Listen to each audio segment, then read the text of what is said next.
ஓம் சைராம், ஜெய் சைராம். என் அன்பின் பிரியமே, உன் வேண்டுதலை ஏற்றுக்கொண்டு உன் சாயப்பா நான் மடி நிறைய மங்களத்தோடு வந்திருக்கின்றேன். உனக்கு நான் பணமழையை பொழிய போகிறேன் என் தங்கமே. வா, என் அருகில் வா. என்னை தொட்டு உனக்கு எவ்வளவு வேண்டுமோ எடுத்துச் செல். என் கஜானா நிரம்பியுள்ளது. உனக்கு என்ன வேண்டுமோ, எவ்வளவு வேண்டுமோ அதை நீ எடுத்துச் செல்லலாம். உன் வாழ்க்கையில் நடக்கின்ற எல்லாம் உனக்கு வலிமிக்கதாய் இருக்கிறது என்று அழாதே. வாழ்க்கையில் எனக்கு அழுகையும் வலியும் தருகின்ற உறவுகளாய்த்தான் எல்லோரும் இருக்கிறார்கள். எங்கும் என் மனதையும் என்னையும் புரிந்து என்னை நேசிப்பவர்கள் யாரும் இல்லை என்று வாழ்க்கையை நீ வெறுத்து இருக்கிறாயல்லவா? நீ உனக்கு நடக்க வேண்டும் என நினைக்கும் எல்லா காரியங்களும் உன்னை வந்து சேரும் நேரம் வந்து விட்டது. நிச்சயம் கூடிய விரைவில் அது உன் கையில் வந்து சேரும். நீ எதிர்பார்க்காதவாறு உன் எதிர்காலம் வசந்தமாய் அமைய எல்லா சந்தோஷங்களையும் நீ பார்க்கும்படி உன் சாயப்பா நான் செய்வேன். நீ நினைத்தது நடக்கும். என்னை சரணாகதி அடைந்தவர்களுடைய கோரிக்கைகள் நிறைவேறாமல் போவது என்ற பேச்சே என் சங்கல்பத்தில் இல்லை. உருவமற்ற இறைவனை மனத்தால் கற்பனை செய்வதை விட உருவமுள்ள இறைவனை பார்ப்பது மிக எளிது. உருவமுள்ள குணமுள்ள இறைவனிடம் அன்பும் பக்தியும் திடமாக வேரூன்றிய பிறகு உருவமுள்ள இறைவனை அறிந்து கொள்வது தானாகவே பின்தொடர்கிறது. நிர்குணமான நிராகரமான இறைவனை பக்தர்களுக்கு புரிய வைப்பதற்கு பாபா கையாண்ட உபாயங்கள் எத்தனை.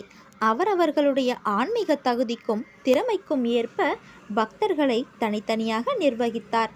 பல சந்தர்ப்பங்களில் தரிசனம் தரவும் மறுத்தார். ஒருவனை சீரடியிலிருந்து தேசாந்திரியாக வெகு தூரம் அனுப்பிவிடுவார். மற்றவரை தனிமையில் வாழ செய்வார். பல ஆண்டுகள் இம்மாதிரி அப்பியாசங்களில் ஈடுபட்டால் பாபாவின் உருவமற்ற இருப்பின் மேல் ஏக்கம் அதிகமாகி உட்கார்ந்து கொண்டிருக்கும் போதும் உறங்கும் போதும் உணவருந்தும் போதும் எந்நேரமும் பாபா அண்மையில் இருப்பதை பக்தர்கள் உணர்வார்கள். பாபாவின் இச்செயல்களின் நோக்கம் இதுவே ஆகும். நீ என்னிடம் வேண்டியது கிடைக்கும். இப்போது நிம்மதியாக உறக்கம் கொள். ஒரு பழத்திற்குள் எத்தனை விதைகள் இருக்கின்றன என்று எண்ணி சொல்லிவிடலாம். ஆனால் ஒரு விதைக்குள் எத்தனை பழங்கள் இருக்கின்றன என்று யார் சொல்ல முடியும்? எனதன்பு குழந்தையே, இதயமே வெடித்து சிதறிவிடும் அளவுக்கு பாரத்தை சுமந்து கொண்டிருக்கிறாய். நீ ஒன்றை மறந்து விட்டாய். அந்த இதயத்திற்குள் தான் நான் சிம்மாசனம் போட்டு அமர்ந்துள்ளேன். நீ சந்திக்கும் தோல்விகள் உன்னை நிலைகுலைய வைத்துள்ளது. உன் முகத்தில் ஒரு கலவரம் தெரிகிறது. நாம் இந்த நிலையிலிருந்து மீண்டு வர முடியாதோ என்று, நம்மை இதே நிலையிலேயே சாய் வைத்து விடுவாரோ என்ற பயம் உனக்குள் வந்து விட்டது. இது உன் முகம் பிரதிபலிக்கும் கலவரத்திலேயே எனக்கு புரிகின்றது. நீ படும் துயரங்களை நான் அறிய மாட்டேனா என்ன? அப்போது ஏன் தீர்வுகளை தரவில்லை என்று தானே கேட்கிறாய்? தீர்வுகளை உருவாக்கத்தானே உன்னுள் வந்து நான் அமர்ந்துள்ளேன். என்னை தூற்றுபவர்களுக்கே நன்மைகளை செய்யும்போது நானே கதி என்று சரணாகதி அடைந்திருக்கும் என் பிள்ளை உனக்கு நான் செய்ய மாட்டேனா என்ன? ஒரு வினாடியில் தலையெழுத்தை மாற்றும் சக்தி எனக்கு இருக்கிறது. அந்த வினாடிதான் இன்னும் தீர்மானிக்கப்படாமல் உள்ளது. ஏனெனில் நான் கொடுக்க போகும் தீர்வு நிரந்தரமானது. சில விஷயங்கள் உனக்கு கூறியது போன்ற நிகழ்வு இப்போது நடக்காமல் இருப்பதை நினைத்து உனக்கு உன் கோரிக்கைகளை நான் நிறைவேற்றவில்லை என தோன்றும். ஒன்றை புரிந்து கொள். நடப்பதை மட்டுமே தான் நான் உனக்கு கூறுவேன். உன் பாபா உனக்கு கூறியதை நிச்சயமாக நிறைவேற்றுவேன். உன்னை காப்பாற்ற உனக்கு பக்கபலமாய் இருந்து உன்னுடைய பயணத்தில் நானும் பயணிப்பேன் என்றும் அதை மறவாதே. உன் மனம், புத்தி, எதிர்மறை சிந்தனை, பயம், கலக்கம் என அத்தனை தேவையில்லாத தோற்றத்தையும் நான் வெளியில் எடுக்கவே இத்தனை நிகழ்வுகளை செய்தேன். கண்டிப்பாக உன் தேவைகள் அனைத்தும் பூர்த்தி செய்யப்பட்டு என் ஆசீர்வாதங்களுடன் வந்தடையும் நாள் தொலைவில் இல்லை. மிக மிக அருகில் வந்துவிட்டது. நல்லது நடக்கும். நல்லதே நடக்கும். நல்லது மட்டுமே நடக்கும். நான் உன்னோடு தான் இருக்கின்றேன். எங்கும் எப்போதும் என்றும் என்றென்றும் நான் உன் கூடவே இருக்கின்றேன். உழைப்பவனை ஏமாற்ற நினைப்பவன் உயர்ந்ததாக சரித்திரமில்லை. ஏறி செல்ல பயன்பட்ட ஏணி இறங்கி வரவும் தேவைதானே? போற்றி பாடாவிட்டாலும் தூற்றி வாராமல் விட்டால் போதும். ஏற்றிவிட்டவரை இருக்க பற்றிக்கொள். தனத்தையும் தானியத்தையும் வஸ்திரங்களையும் அளிப்பது மட்டும் தட்சிணையாகி விடாது. குருவின் ஆணையை, அதாவது பொறுமையையும் நம்பிக்கையையும் நிறைவேற்றி அவரை சந்தோஷப்படுத்துவதும் ஒருவித தட்சிணையாகும். நீ என் குழந்தை, நானே என்னிடம் வரவழைத்து கொண்ட செல்ல குழந்தை.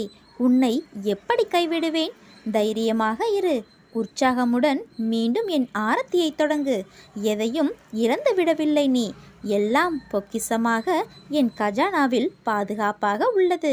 உன்னை சேர வேண்டிய நேரத்தில் அது நிச்சயமாக சேர்ந்துவிடும். சுற்றி எல்லோரும் உயர்ந்து கொண்டிருக்க நான் மட்டும் ஏன் இப்படியே இருக்கின்றேன் என புலம்பாதே. உனது திறன் வேறு, உன் களம் வேறு, உன் காலம் வேறு. நீ நிச்சயம் வெற்றி பெறுவாய். அதற்கான காலம் மிக அருகில் உள்ளது. நம்பிக்கை இழக்காமல் முன்னேறு. நான் இருக்கிறேன் உனக்கு துணையாக. எந்த வழி உன்னை இதுவரை துன்பத்தில் ஆழ்த்தியதோ அதே வழி இன்பத்திலும் உன்னை ஆழ்த்த காத்திருக்கிறது. தயாராக இரு.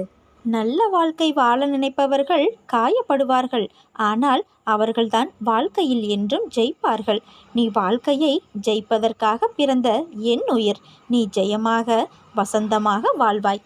அனைத்திற்கும் சாட்சியாக நான் இருக்கிறேன். எதற்கும் கவலை வேண்டாம்.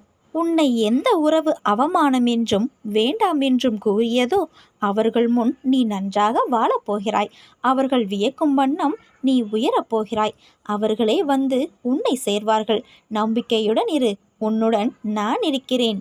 நீங்கள் என் கூடவே இருந்தும் எனக்கு ஏன் இவ்வளவு சோதனைகள் என்று நீ வருந்துகிறாய்?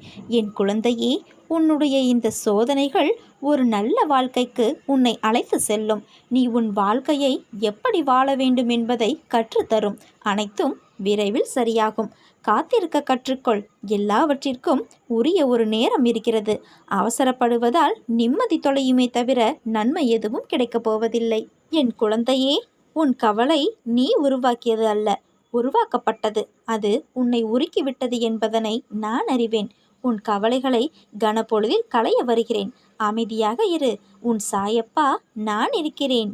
எது வந்தாலும் எதிர்த்து நின்று போராடு. அனைத்தும் நன்மைக்கே என்பதை தீர்க்கமாக நம்பு. பிறருக்கு தீங்கு செய்யாதவர்க்கே பாபா நான் வரம் அருள்கிறேன்.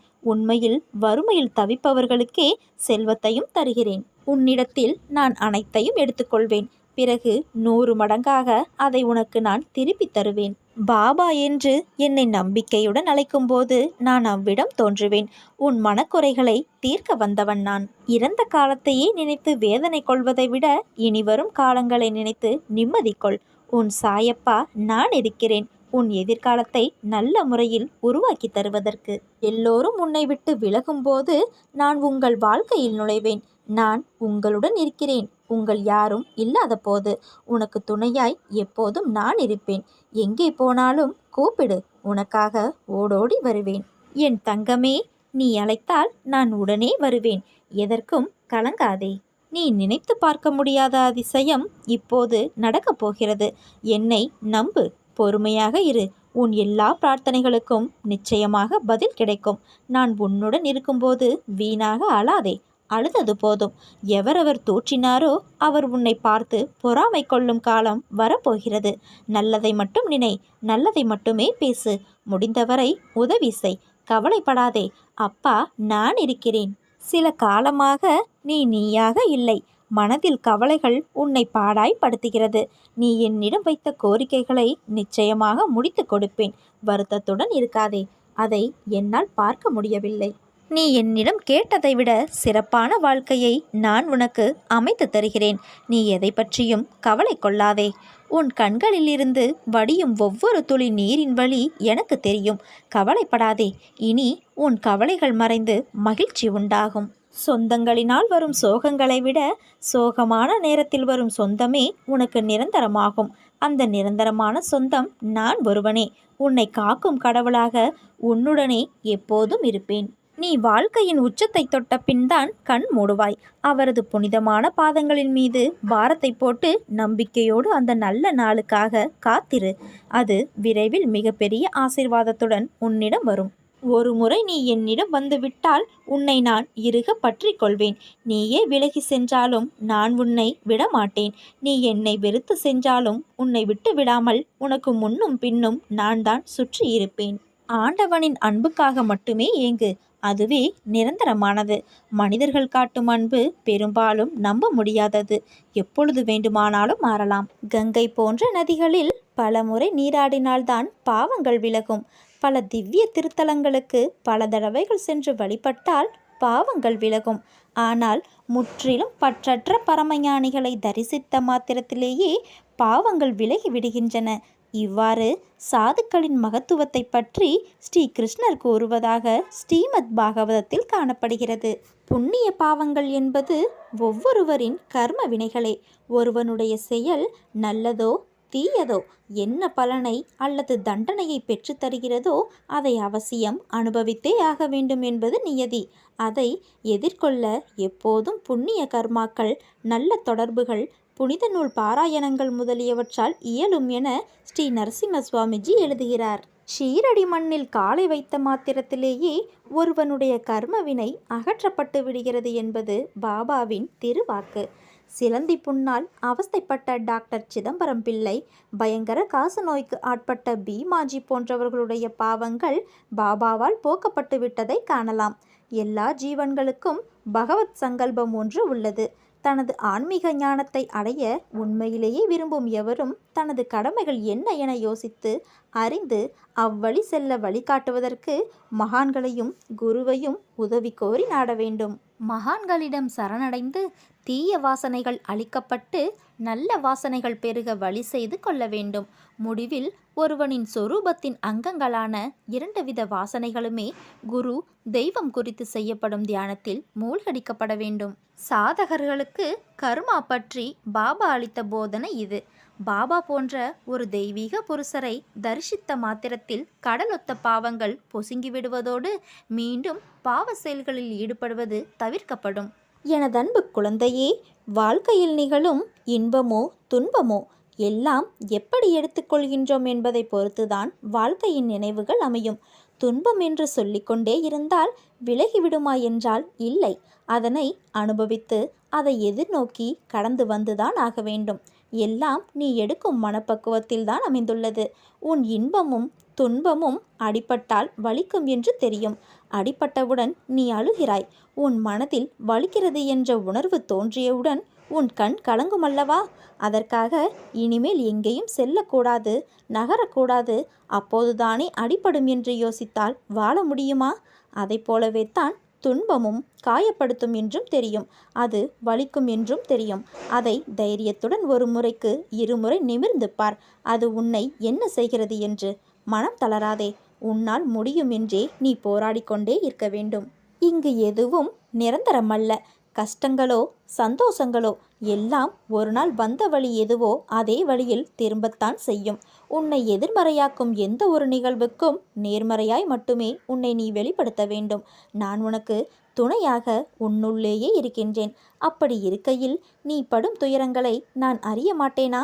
உன்னை சூழ்ந்துள்ள ஏமாற்றம், துரோகம், வஞ்சகம், ஏழ்மை, இன்னும் பல துயரங்களும் நீங்க வேண்டி உன் சாயப்பாவை எண்ணி வேண்டிக் கொள்கிறாய். சரியா இல்லையா? உன் மனதில் இருப்பதை நான் அறிவேன். உன்னை சூழ்ந்துள்ள துயரங்களிலிருந்து தப்பிப்பது எப்படி என்று யோசித்து யோசித்து தூக்கம் வராமல் தவிக்கின்றாய். உன்னை எல்லோரும் அவமானப்படுத்துவது போலவும், கைவிட்டது போலவும், எல்லாமே இருந்தும் எதுவுமே இல்லாதது போலவும், எல்லோரும் இருந்தும் அனாதையைப் போல இப்போது நீ உணர்கிறாய். குழந்தையே, அனைத்தையும் நான் அறிவேன். உனது மனம் எதிரே தெரிகிற சங்கடங்களை நினைத்து நம்பிக்கை இழக்கிற காலகட்டத்தில்தான் நீ இருக்கிறாய். உன் கர்ம வினைகளின்படி இது உனக்கு உண்மையான சோதனை காலம்தான். நான் இல்லை என்று கூறவில்லை.